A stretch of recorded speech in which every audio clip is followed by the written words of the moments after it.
Founded by Major General William Lyon, Lyon Air Museum is located on the west side of John Wayne Airport in Orange County, California. Lyon Air Museum is co-located with Martin Aviation, an award-winning jet, turboprop and piston-powered aircraft repair facility established in 1923 by famed aviation pioneer Eddie Martin. Lyon Air Museum, LAM, is a 30,000 square feet facility based at John Wayne Airport in Orange County, California. Founded by Major General William Lyon, USAF, Ret. The museum houses a fleet of superbly conditioned, operational and historically significant World War II-era aircraft and vehicles. Docent-led tours take visitors for a walk through history as they stroll among machines and artifacts that helped define the 20th century. Interactive educational exhibits intended to inspire viewers provide in-depth narratives about the history of each aircraft. The museum is more or less one huge exhibition area space. The museum is not purely an aviation museum, but also features civil, automobiles as well as military vehicles and motorcycles. There are minor exhibits at the walls of the building and at a gallery on the upper level, which also leads to a lovely view. Especially the planes and cars are well described. The Lyon Air Museum exhibit is comprised of authentic aircraft, rare vehicles and related memorabilia, with emphasis on the defining event of the 20th century, World War II. Through captivating and thought-provoking exhibits based in historical scholarship, visitors gain a better understanding of the important role the United States plays in shaping world history. Lyon Air Museum has on exhibit some of the rarest operational aircraft and vehicles in the world. Docent-led tours take visitors for a walk through history as they stroll among the machines and artifacts that helped define the 20th century. This online section highlights the main exhibits at Lyon Air Museum. Lyon Air Museum, the cars/motorcycles. To be straight, I have rather been interested in the planes of Lyon Air Museum. Maybe also as I undeniably just prepared less for the cars and motorcycles before my visit, I was amazed by the collection of vehicles and their great condition. Don't get confused by the highlight selection on the museum's website. This place owns some real gems of transport history. Without a doubt, the most impressive car, maybe even the most impressive exhibit of all, is a 1939 Mercedes-Benz G4. You might already see on the pictures that the car comes with some special equipment. Bulletproof windows and pistol holster tell you that this car has originally been delivered to Adolf Hitler, who also used it in the Obersalzberg region. A very civil, but still absolutely amazing exhibit is the 1940s Divco Helms bakery truck. Lyon Air Museum, the planes. The planes at Lyon Air Museum were just amazing. The first pictures are taken of the Douglas DC-3, which you find rather frequently in museums. The interesting thing about this plane is the special flagship Orange County livery. Another aviation museum classic was the Douglas C-47 Skytran, or Dakota, in military colors. You can enter both planes, which is of course a nice experience. The museum, however, features some other really cool planes. The North American Aviation B-25 with its two cockpit-alike cabins in the front is likely as iconic as the livery of the 1950s Cessna O-1E Birdog.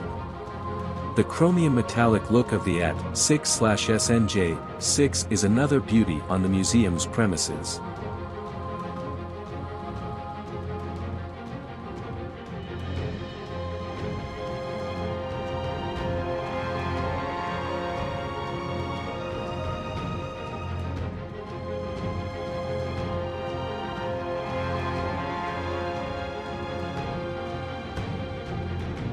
Lyon Air Museum C-47 Dakota, recently christened Willa Dean, has had a long and successful service life. Transferred from the USAF to the French in May of 1945, this aircraft continued to fly for the most part unmodified, unlike so many of its contemporaries. In 1967 it again changed ownership, this time transferring to the Israelis. There, it continued service without major modification, ultimately being sold to the civilian market where it found its way to Lyon Air Museum as one of the most complete and original C-47s currently in operation.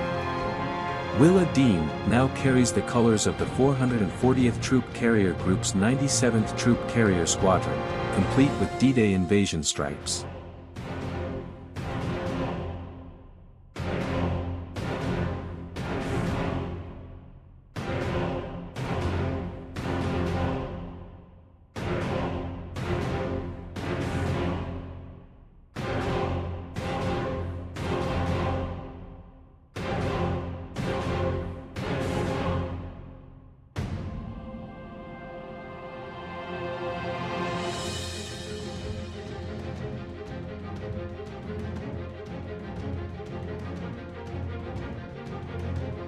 Douglas A-26 Invader.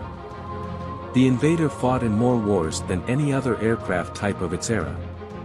Americans flew the attack bomber in World War II, Korea and Vietnam, while other air forces fought with it in Indochina, Algeria, Biafra, Cuba, the Congo, and in at least a dozen other conflicts. The Douglas A-26B Invader, Feeding Frenzy, was built at the end of World War II, spent time flying with the French in Indochina in the 1950s and was later operated by Hughes Tool Company. It is reported that Howard Hughes himself flew this very airplane, as he did with most of the planes his companies owned. Today, Feeding Frenzy wears Korean War colors.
Boeing B-17 Flying Fortress.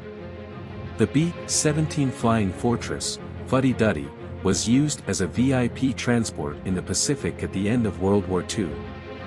It once carried General Dwight D. Eisenhower, who later became the 34th President of the United States. In civilian life, it worked as a fire bomber and was occasionally used for motion picture filming, flying on screen in movies such as the 1962 Steve McQueen movie, The War Lover, and the 1970 blockbuster, Tora Tora Tora.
The G4 touring wagon was developed for the German army and produced from 1934 to 1939.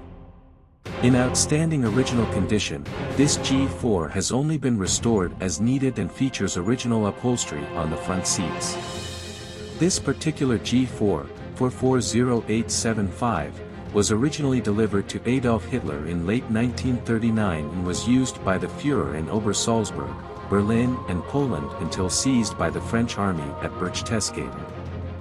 Manufactured by Daimler Benz at their Stuttgart factory, this Touren wagon, open tourer, was one of 57 produced for the German army from 1934 to 1939, designed to convey the growing might of the German military.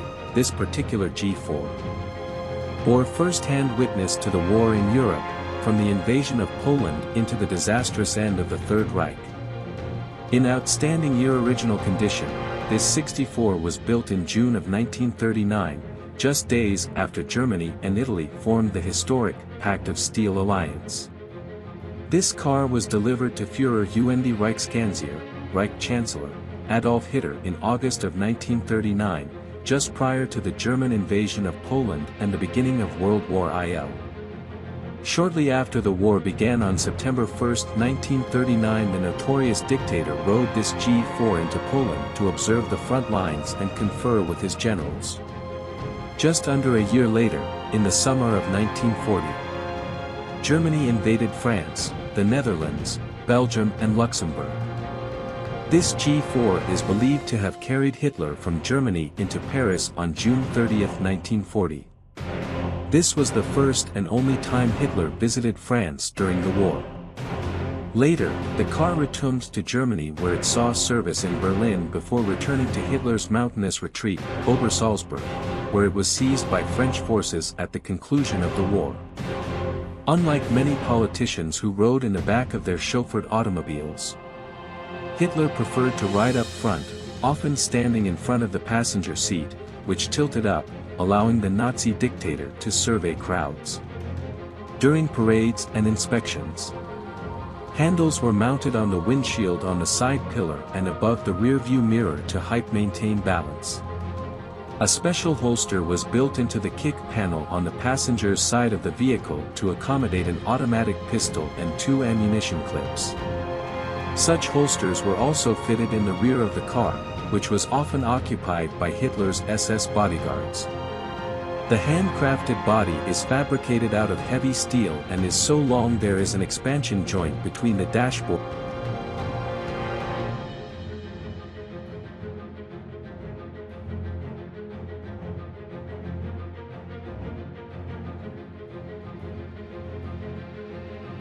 I did not expect such a good and detailed place right next to John Wayne Airport. To be honest, I was shocked that there is an original Adolf Hitler car in display, that far away from its original home location. The planes are in perfect condition, the staff was really friendly and were very keen that I had a good time in Santa Ana. I definitely recommend this place to you if you are around.